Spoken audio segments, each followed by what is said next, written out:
From the GOAT having a super controversial ending to a look into the future of the WWE roster, Saturday night's main event was sick. So to honor John's idea and legacy, I'm going to be starting the episode by ranking the NXT WWE matchups and then moving on to talking about that very controversial finish. Without further ado, let's dive in. So before going into the actual rankings for the NXT WWE matches, I just want to give a massive shout out to Joe Hendry and R-Truth. And seeing them together just made me realize that it would be a no-brainer to put these two together as a tag team. I think they're trying to figure out how to bring Joe Hendry into the fold and how to not let his gimmick kind of die. Pairing him up with R-Truth, I think would kind of balance that out, let them really, use the gimmick as much as possible without it feeling oversaturated. So, hopefully the future has some R-Truth, Joe Hendry team-ups, but for now, let's dive into my rankings for the NXT WWE matchups. Kicking things off, we have the third place match, which is Obafemi versus Cody Rhodes. I loved this match, so you might be wondering, why did you put it in third then? The reason is simple, Drew interrupted it. And I don't just mean that finish. I think that finish was actually good because of the fact that it keeps both of them over. It doesn't put Cody down, which obviously that would have been weird if Obafemi won that match. And it doesn't put Obafemi down, meaning he still is that Goliath that he was going into this match. It is because I love this match that I wish it had gone on longer. We would have got to see things escalate a little bit further. Instead, we got what we got, and I'm super happy with it, but I just wish we would have saw more. So that's why it ends in third. In second place, we got AJ Styles and Dragon Lee up against Leon Slater and Javon Evans. Of course, Leon Slater and Javon Evans brought their A game to this match, and AJ Styles and Dragon Lee were top form as well.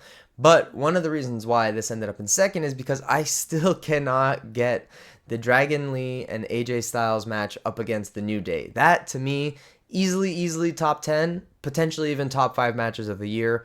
That was so, pun intended, phenomenal, and I just wish that we would see more matches like that from AJ Styles and Dragon Lee. And I don't just mean the finish of that match. I'm talking about the match as a whole from start to finish with the New Day was phenomenal. But anyways, back to this match. It was really great. I think that the tag champs are doing a better job of feeling like an actual tag team, so that's great. And the only reason why I didn't give this match more was because we've seen Leon Slater and Javon Evans perform incredibly, and it just feels like in order for me to get more invested or for them to take it to the next level with those two, I need to see some solid storylines going on for them because they always perform, and that's the thing. Like, when you always perform, if it's just always a great match, you start to you get a little numb to it. So I need to see some more story for those characters. Otherwise, maybe it would have ended up in first, but for now, it ends up in second. And of course, in first place, we have Sol Ruca versus Bayley, which was amazing. I mean, if you didn't believe that Sol Ruca belongs on the WWE main roster, this match guaranteed it. Bayley did an amazing job not only for herself, but shout out to her for being okay with putting over Sol Ruca that way and giving her the win. That was incredible. Always have mad respect for Bayley. And Sol Ruca, just when you think nobody can innovate in WWE, here comes Sol Ruca with these crazy flips and these crazy moves that she's doing that don't feel random. Sometimes these big high-flying moves in recent memory feel a bit random, especially some of the more luchador styles where there's like a ton of crazy flips and turns and flips and turns and then boom, which is fine. That's super performative and awesome when you see it the first time, but once you see it a few other times, you're kind of like, okay. It gets a little bit less believable and a little bit less fantastical. But Sol Ruca brought her A game, and I am so happy she did because if you weren't watching NXT, now you know just how great Sol Ruca is. So that's why it's hands down the best match out of all those pairings. Anyways, let me know what you think in the comments about the 3 NXT matches. But now it's time to jump into the very controversial John Cena versus Gunther. So it was a phenomenal match, but I gotta say I am disappointed in the arena. Like, the way that they handled the end of that match, I get it. Everybody was upset. There's a lot of people online who were upset. Personally, I wasn't ever upset. I would have preferred a different finish that I'll get to in a second. But come on. It's his last match. It's his last time in the ring. You should have been honoring and respecting that instead of booing and being all pissed off and everything like that. Like, take a second. Leave it for the post-show. You did enough of it in the post-show as well. So just give it a second while John Cena is trying to embrace the fact that he will never enter this ring again and give him the respect that he deserves instead of focusing your attention on how you feel about Triple H. So with that said, It was obvious John was going to lose. It is a pro wrestling tradition to lose your last match. If you're unaware, the Dudleys just did this with the Hardys. The Hardys won that match. The Dudleys took off their shoes, gave it to the Hardys. Bing, bang, boom.